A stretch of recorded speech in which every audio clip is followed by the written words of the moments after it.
So big pass இன்னைக்கு யார் first save பண்ண போடுறா, அதுக்கப்புறம் சேவிங்கில் என்னெல்லாம் நடக்குது, ஹாட் சீட்டில் வேற மாதிரி 2 பேர் உட்கார வச்சு ஒரு சம்பவம் பண்ணி எலிமினேட் பண்ணியிருக்காங்க. அது எல்லாத்தையும் டீட்டெயிலாக பார்க்க போகிறோம். வணக்கம் மக்களே, நேஷனல் உச்சிலிருந்து உங்கள் மணிவண்ணன். சேனலுக்கு புதுசாக இருந்தீங்கன்னா சப்ஸ்கிரைப் பண்ணிடுங்க.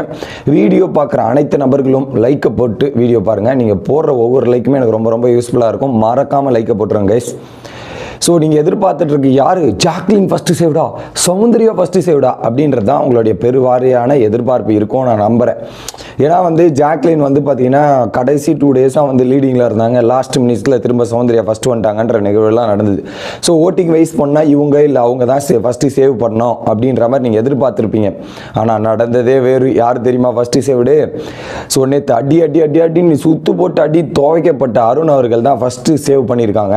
ஸோ போன வாரம் மாதிரி தான் ஜாக்லின் மற்றும் சௌந்தர்யாவை அவ்வளோ அடி வாங்கிட்டு யுவர் சேவ்டு அப்படின்ற மாதிரி ஒரு ஆறுதல் பரிசு கொடுத்தா எப்படி இருக்குமோ அதே மாதிரி தான் இன்னைக்கு என்ன பண்ணியிருக்காங்க. ஆல்ரெடி வீட்டை விட்டு வெளியே போகிறேன், என்னை அமுச்சிருங்கயா, கதவு தரங்கயா அப்படின்ற மாதிரி ஃபீல் பண்ணுறதுனால அருண். ஸோ ஆரம்பம் முதலே ஒரு ஆறுதல் பரிசு கொடுப்போன்ற மாதிரி அருணுக்கு ஃபஸ்ட்டு சேவ்டுன்ற ஆறுதல் பரிசு கொடுத்துருக்காங்க. சார் உண்மையாக தான் கொஞ்சம் வெளியே போயிட்டா நல்லாயிருக்கும், இல்லை வாய் வார்த்தையில் தான் நாங்கள் சொல்லுவோம், வெளியே போகிறோம்லாம் சீன் போடுவோம், ஆனால் நாங்களாம் உண்மையாக போக மாட்டோம் அப்படின்ற மாதிரி வருத்தம் தான். அப்படியே டோரை திறந்து விட சொல்லி அப்படியே வாக் அவுட் கொடுக்க வேண்டியது தானே அப்படின்றதான் எனக்கு தோணுச்சு. பட் இருந்தாலும் அருண் ஃபஸ்ட்டு சேவ்டு. அந்த மூமெண்ட்டில் அருணோட ரியாக்ஷன் என்னவா இருக்குன்றதுன்னு வெயிட் பண்ணி பார்க்கலாம். ஓகே, ரெண்டாவது பவித்ரா. பேசவே தெரியாதுன்ற மாதிரி பவித்ராவுக்கு ஒரு ரோஸ்ட் செஞ்சார்ல விஜய் சேதுபதி சார். அதான் சொல்கிறேன், பாயிண்ட் கிடைக்க வேண்டிய நேரத்திலலாம் பவித்ரா பேசிடுங்க.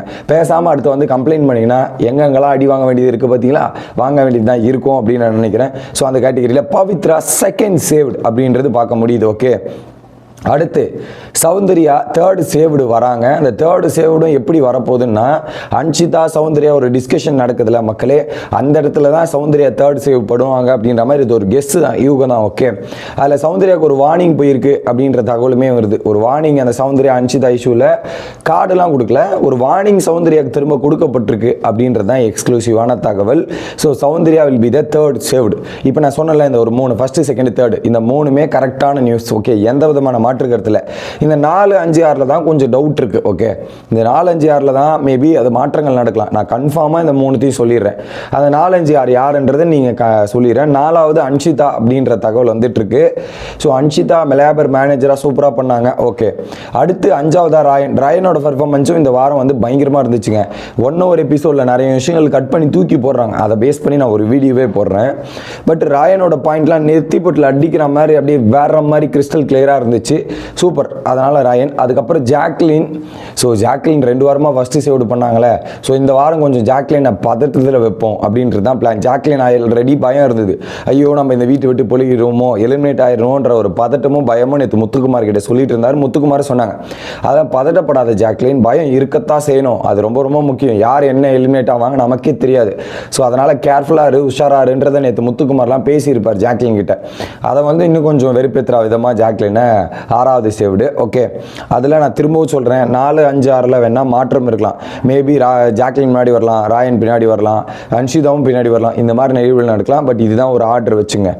அடுத்ததாக பார்த்தீங்கன்னா ஹாட் சீட்டில் 2 பேரை உட்கார வச்சுருக்காங்க. யாருன்னா விஜய் விஷால் மற்றும் தர்ஷிகா. கை கோர்த்து அப்படியே ஒரு 2 பேரும் ஒன்றா உட்கார வச்சு ஒரு விஷயத்தை எலிமினேட் பண்ணியிருக்காங்க.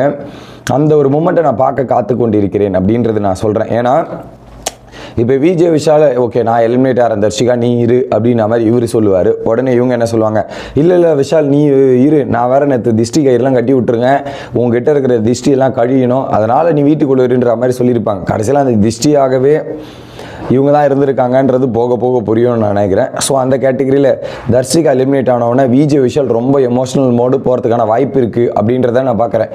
இன்னொரு ரீதியில் நான் என்ன பார்க்குறேன்னா, இதை ஒரு விதமான விஜய் விஷாலுக்கு ஒரு புஷ் பண்ணுறாங்களோ, அவர் ஓட்டிங் பேங்க் இன்க்ரீஸ் பண்ணுறதுக்கான முயற்சி பண்ணுறாங்களோ நான் நினைக்கிறேன். யோசிச்சு பாருங்கள், இங்கே ஒரு பக்கம் விஷாலுக்கு க்ளோஸாக இருந்த நபர் தான் சத்யா தர்ஷிகா. சத்யா ஒரு பக்கம் எலிமினேட் ஆகிட்டார், அவருக்கும் ஏதோ ஒரு பேங்க் கான்ஸ்டன்ட் ஓட் பேங்க் இருக்குன்னு வச்சுப்போமே. இப்போ இந்த இடத்துல என்ன பண்ணுறாங்க, அவர் போயிட்டாரு, அடுத்து விஜய் விஷால் க்ளோஸாக இருக்கிற தர்ஷிகா எலிமினேட் ஆகிறாங்க. இப்போ இந்த 2 பேர் எலிமினேட் ஆனால் இவங்க 2 பேரோட ஓட்டு யாருக்கு போகும்? Definitely it will goes to Vijay விஷால்ல. ஸோ அதை பேஸ் பண்ணி விஜய் விஷால் வந்து டாப் 5க்கு புஷ் பண்ணுவாங்களோ, புஷ் பண்ணுறதுக்கான வாய்ப்புகள் இருக்குதோ அப்படின்ற மாதிரி தோணுது. ஆனால் அவருடைய ஓட்டுமே அடி பாதாளத்தில் தான் இருக்குது. ஏன்னா அவருமே டேஞ்சர் ஜோனில் தான். அஃபிஷியல்லே வந்து பார்த்தீங்கன்னா தர்ஷிகாவுக்கு மேலே தான் விஜய் விஷால் இருக்காருன்றது தான் பாயிண்ட்டு. ஸோ அந்த கேட்டகிரியில் அவருக்கும் பெருசாக ஓட்டு வரல. இவங்க பண்ணுற கண்டென்ட் பெருசாக எதுவுமே இல்லை. எல்லாரும் காமெடி பண்ணனார்ல, எந்த காமெடி? அந்த லேபரை வச்சு காமெடி பண்ணது தான் காமெடி அவருக்கு. அதுக்கும் ஒரு தரமான சம்பவம் வீக்கெண்டில் போட்டு செஞ்சுட்டார், அழகாக செஞ்சு முடிச்சு அமிச்சார்ல. அந்த மாதிரி எதை எங்கே பேசணும், எப்படி பேசணும்னு தெரிஞ்சு வச்சுக்கணும். பட் எனிவே அந்த கண்டென்ட்டால், அவங்க பண்ண ஒரு கண்டென்ட்டால் 2 பேரும் கேம் பிளே தான் ஸ்பாயில் ஆச்சு. அதில் எந்த விதமான மாற்றுக்கிறது இல்லை.